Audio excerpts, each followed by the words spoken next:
सोचने लगे हैं परमात्मा, मैंने ऐसा कौन सा बुरा कर्म किया है जो ना मेरे घर में बेटा है और ना बेटी। बड़ा ही मनहीन हुए हैं महाराज दशरथ और मनहीन होकर के आंगन में जिस समय कौशल्या के पास में पहुंचे,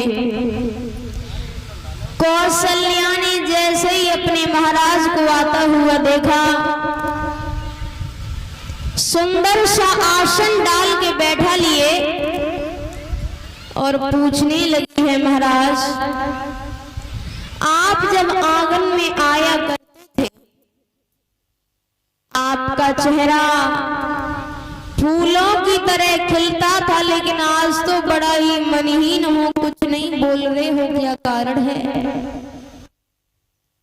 महाराज दशरथ कहने लगे, भद्रे क्या बताएं, सबसे बड़ा दुख केवल इस बात का है कि घर में 3 रानियां हैं और बिन बेटा के ये घर सम नहीं बल्कि शमशान महसूस होता है। तो कौशल्या रोकर के कहने लगी है, महाराज इसमें आपका कोई दोष नहीं है।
आज कौशल्या जिस समय रोने लगी,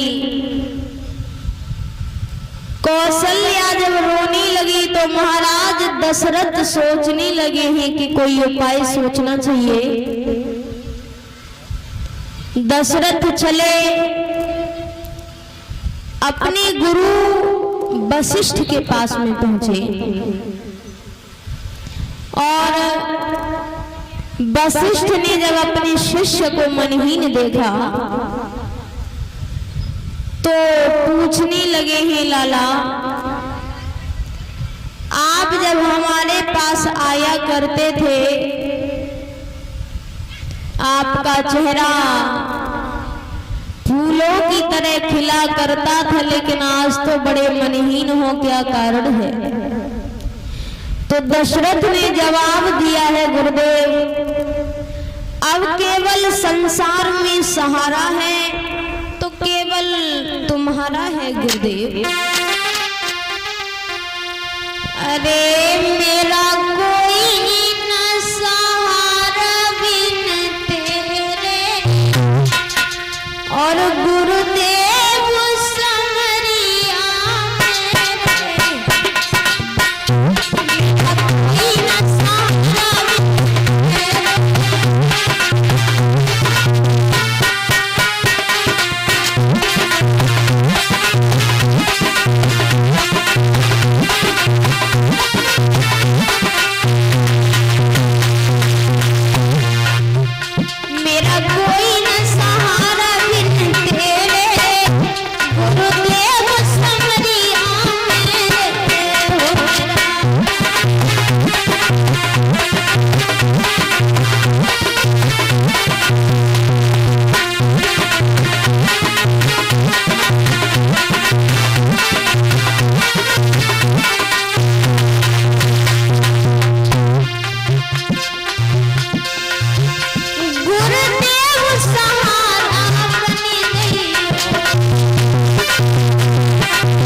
जवाब दिया है दशरथ ने, हे गुरुदेव,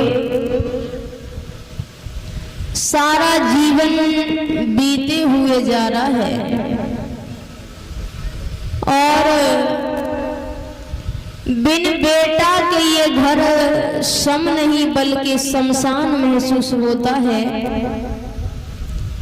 तो वशिष्ठ जी ने जवाब दिया है, दुखी न हो, अगर घर में कोई संतान नहीं है तो हम एक अकल बता रहे हैं।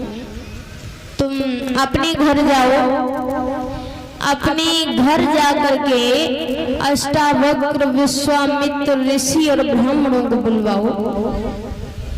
बुलवाने के बाद तुम अपने घर में एक पुत्र यज्ञ रचवाओ, तुम्हारे घर में संतान अवश्य पैदा होगी। और जवाब दिया है वशिष्ठ जी ने दशरथ से,